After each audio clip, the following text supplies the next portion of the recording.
Hey everyone, welcome back to my channel. My name is Heather. Thank you so much for stopping by today. Today we are starting a reading vlog for Nonfiction November because I wanted to read some nonfiction books this month, and it's perfect time for November to do it since, you know, it's hashtag nonfiction November, so that's why. So I have a stack of books here that I plan on reading. Today is Thursday. Today is Veterans Day, and we are off of school, so why not read when I have the house to myself for a couple of hours.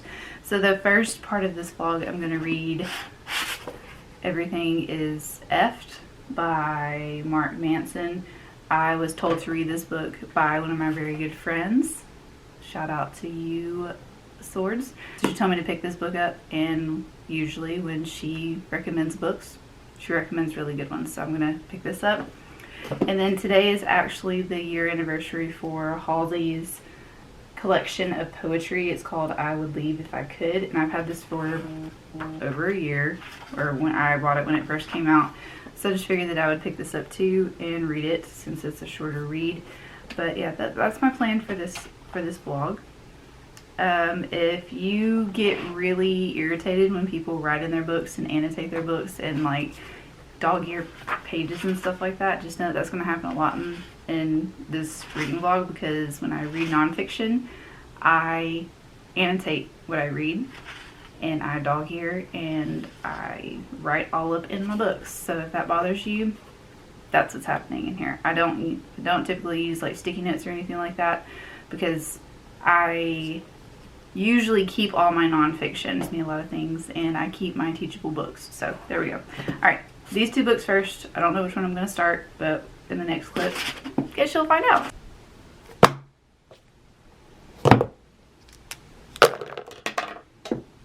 Oops.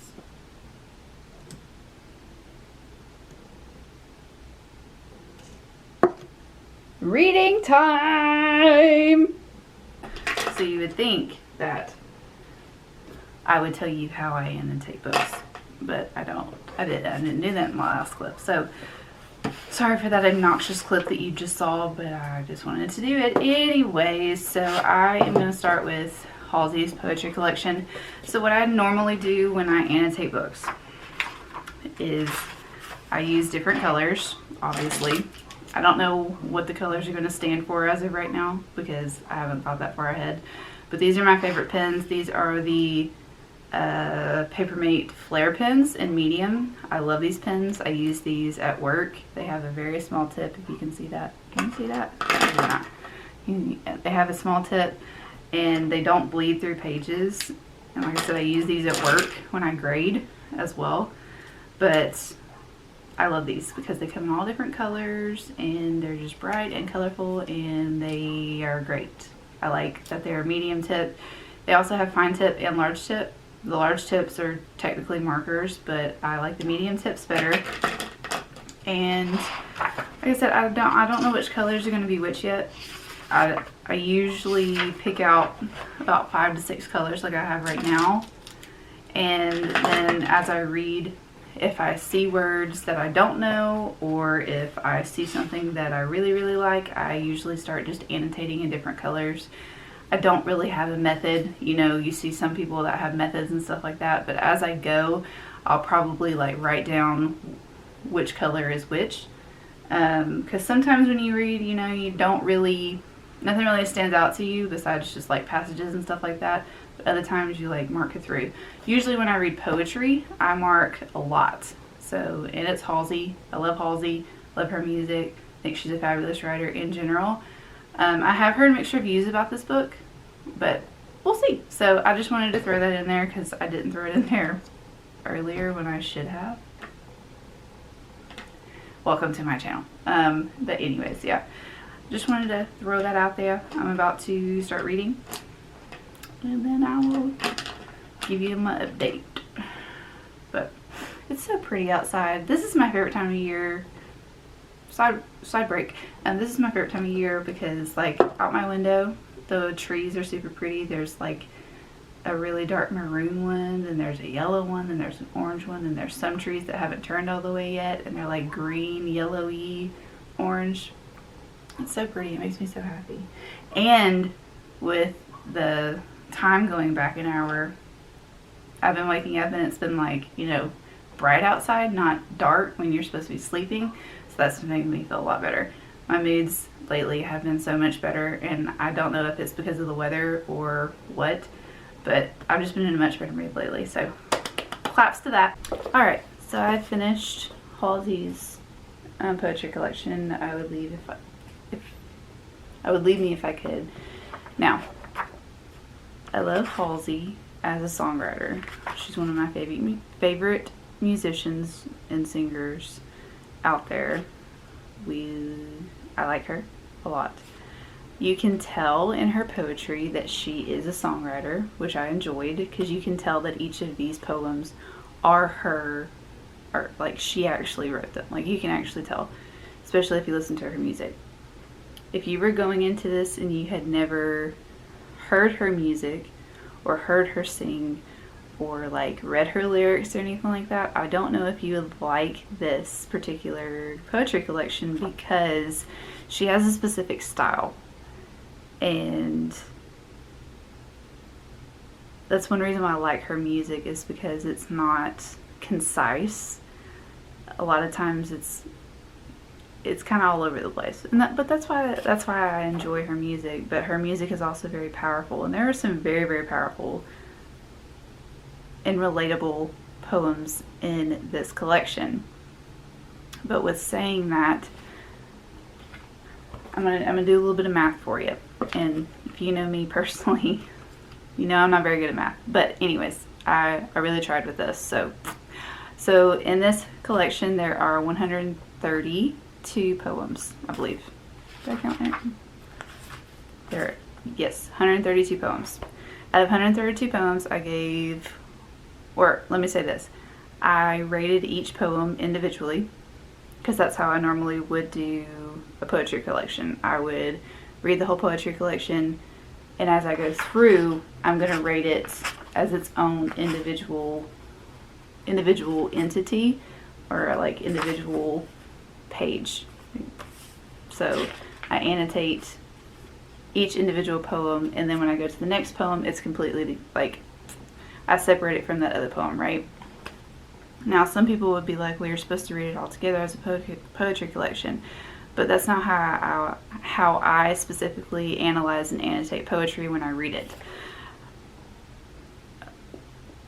Before we get into this, I would say, just a critique for this, if she were to write poetry again, like a poetry collection again, I would say it would be beneficial for her to put different sections into this, because it doesn't have any sections. If you look at the table of contents, there's just all the poems right here, but they're not separated into different parts. So when you're reading this, it kind of does feel separate.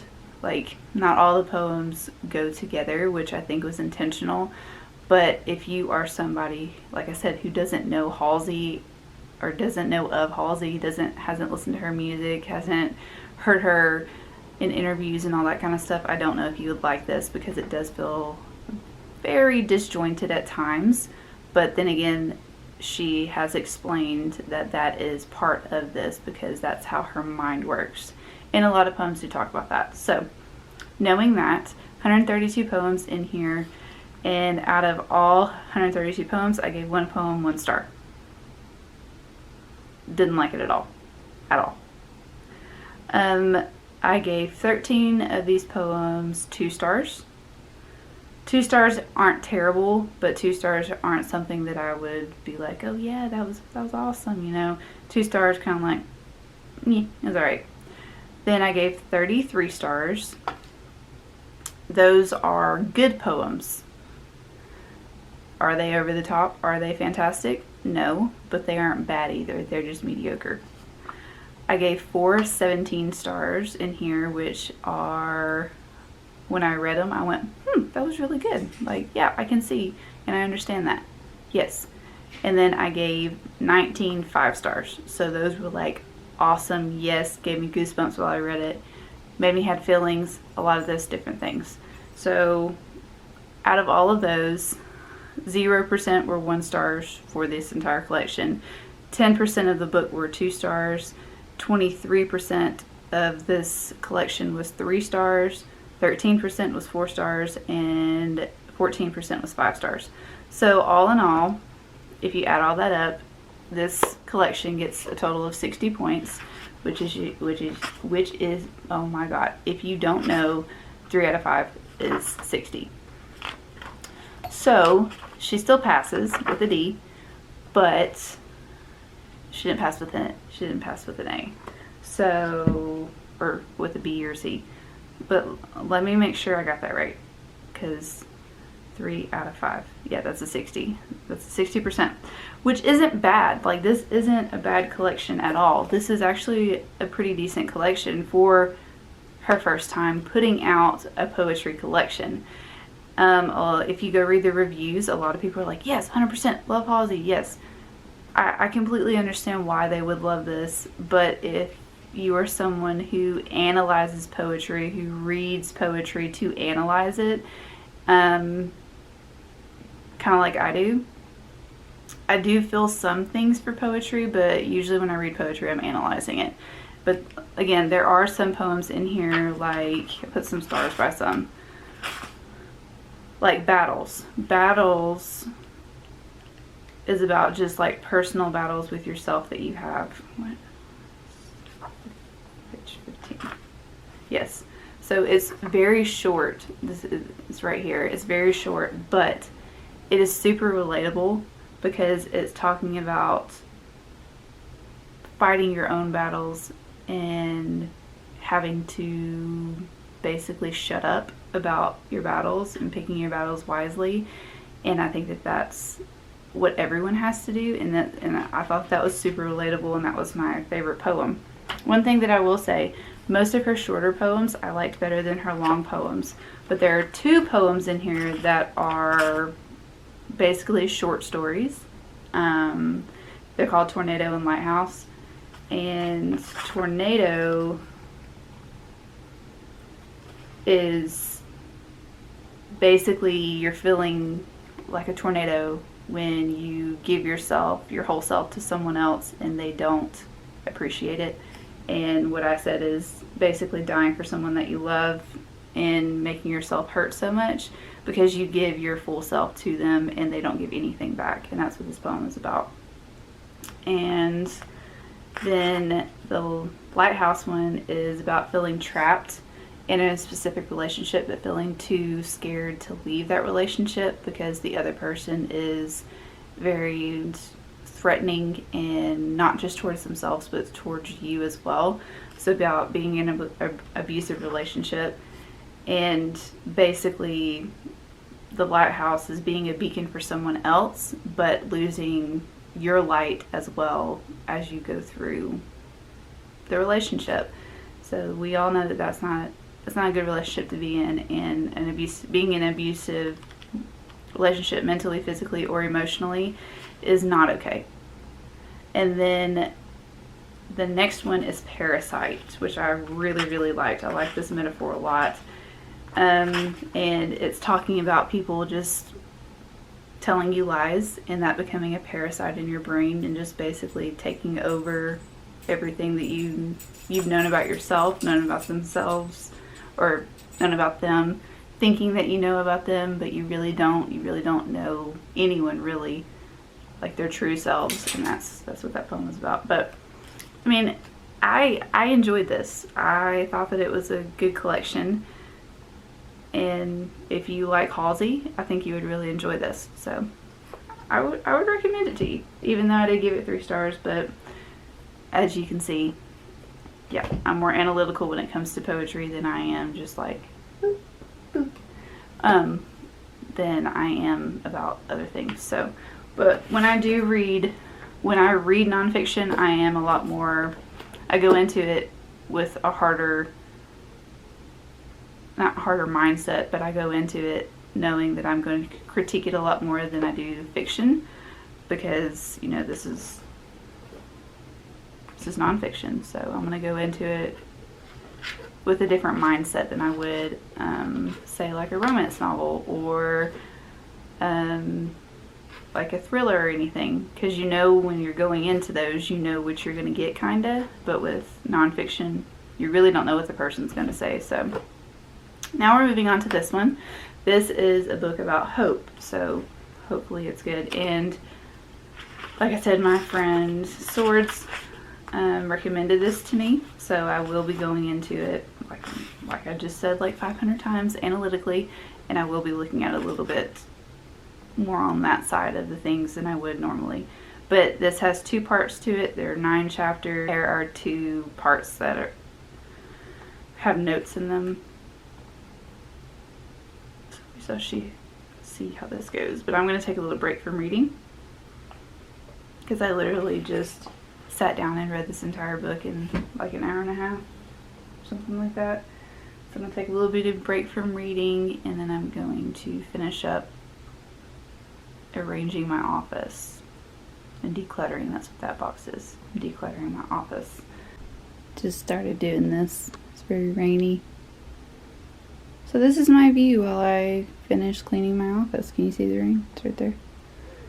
Well, duh, it's right there. You know what rain looks like. But yeah, so this is my view as of right now. Very gloomy, you can't really tell. But yeah, it's just me and my little girl. Me and my little girls. Hey, mamas.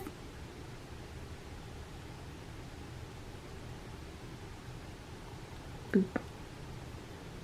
Sweet baby. Plot twist. I started this vlog on last Thursday. It's Tuesday of the next week, so I really haven't kept up with this vlog all that much, because I started reading that one book, Everything is Effed by Mark Manson. I'll put it right here because I forgot to bring it upstairs per usual. But I wasn't really enjoying the writing style, and the first couple of chapters I really couldn't get into it. But I'm gonna try it again, because I liked his message. I just couldn't, like, you know how sometimes you just read something and you're reading it and it's just kind of like me. That's how I felt at that moment. But I am going to try again. I think that's going to be a book where I have to like read a chapter at a time and then put it down and read something else, because if I just read it all at once, it's gonna make me do that. So I like I said, I like the message, but the writing style is just a little off to me. So I started reading a book called Good Morning, Destroyer of Men's Souls by Nina Renata Aran, I believe that's how you say her name. And this book, I didn't really know what it was going in, but if you don't know, I'm really big on astrology, and I'm an Aquarius. I'm also an Enneagram type 5, so I love reading about people's lives. I love researching. I love just learning about different things. And I looked up a book reading list. I think it was a book riot list. If I can find it, I'll link it down below, where they were recommending books based off of your Enneagram, and it was either Enneagram or your zodiac sign. But anyways, I came across this book because I wanted to read more nonfiction, and I didn't realize, I knew that it was going to be about addiction, but I didn't realize, I don't know, it's hard to explain. Like I knew what it was. I didn't read the description. I just read that it was about addiction, and it was about somebody overcoming addiction and all that kind of stuff, and it kind of caught my eye. But this book is so freaking deep. Like, it is about a woman who has been in a relationship with a heroin and crack addict. And she was in that relationship for over 15 years. And she met the person when she was really, really young. And they had like a young love relationship. And then she ended up marrying somebody else and having kids with them. And then her and Kay, she calls him Kay, reconnected after she had her kids and after she was grown.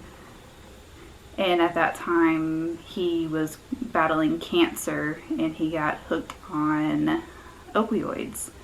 And then it just kind of led from there, and he just started taking harder drugs and all that kind of stuff. So it's a very emotional read, but I like the way that she set up the book so far. I'm only in part 1, and I finished that last night. It's a very heavy read, but the way that she explains the scenarios and explains like what addiction is and how it was for the person that she loved, and the codependency behind caring for someone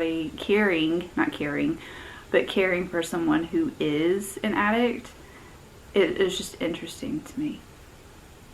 And it is relatable. Like, even if you have never been around somebody who has an addiction or whatever, you could relate to her writing. You can find yourself in her writing at some point, and I really appreciated that. But I'm not going to go into too much detail about like why it kind of made me emotional a little bit. I'm not going to go into detail about that because, you know, that's a little too open, and we are open on this channel, but we are not going to I'm not going to tell you about, you know, that whole life. It wasn't me that was addicted, or that's addicted to drugs, somebody that's close to me, but I'm not going to go into all that. So I made a lot of different notes about this book so far. Like here, you really can't see it, but here are the notes. That's just on part 1. You can't really see because of the, oh, well, it ended. But I have two things of my notes, or 2 pages of notes completely full, and I'm only in part 1. But like I said, I really like the way that she is explaining what addiction is and how different people perceive addictions, and how a lot of times people who are addicted are considered less than. But when you're in a relationship with somebody that has an addictive personality or that is an addict, it's very hard to get away because you're constantly making sure that they're okay and everything like that. And the author is also very open about her being codependent, and she goes into why she's so codependent, and it has to do a lot with her family. And I'm not going to spoil anything, but her older sister was an addict as well, and she was addicted to heroin. So she had already some background knowledge about what addiction is and how it changes people and what her family went through. And then now she was in a relationship with somebody that was a heroin addict. She saw like the progression of his addiction. So it's just really interesting so far. It's not going to be a book where I'm going to be able to sit down and just read it all the way through, kind of like with the other one. That's what I find myself doing a lot of times with nonfiction, because much of what I read is going to be super heavy. I like heavier topics when I'm reading nonfiction. Kind of like, well, I mean, I read a lot of dark stuff anyways, but when I read nonfiction, I want to read a lot of darker, I've noticed a lot of darker topics too. But yeah, so that's my update. That's what I'm reading right now. The fact that I am a complete failure when it comes to reading nonfiction is insane. Like, I can't even deal with myself right now, because I said that I was going to read all these nonfiction books in November, and it is now December 5th, and I've only read this book, which you saw the clip of, and then I picked up an astrology book. And I did read this book, by the way. I did pick this up, but I did not read the other 2 books that I told you about in the previous clips. That's where my epic fail comes in. But I read this book because I've been obsessed with reading my birth chart and reading everyone else's birth chart and learning more about astrology and learning more about birth charts and all that kind of stuff. And this book is really, really good. This is the only astrology book you'll ever need, by Joanna Martine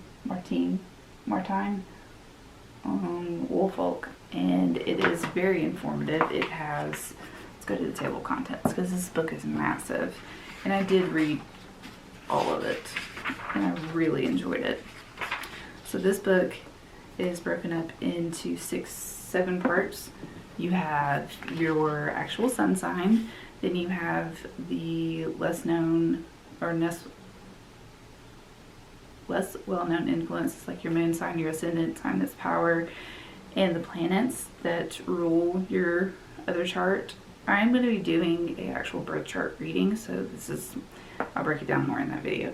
And then you have part 3, which is understanding your astrology, like the houses and how to interpret your horoscope and all that kind of stuff, and your aspects. And then part 4 is the story of astrology, the legend behind each of the zodiac signs. And then number 5 is the age of an Aquarius, which I'm an Aquarius, so there's a whole section about my sign. And then part 6 is just the interpretation of the terms that are in the book. And then part 7 are the actual like tables that you can read to figure out what sign you are. So yeah, I enjoyed this book. You can see that I have highlighted the crap out of it. Well, maybe you can't, but I've highlighted it and I have read it and I have thoroughly enjoyed this book. So that is my failure of reading nonfiction for November. I have found out some stuff about myself though. I don't like self-help books. Don't like them at all. The Destroyer book about heroin was really sad, and I don't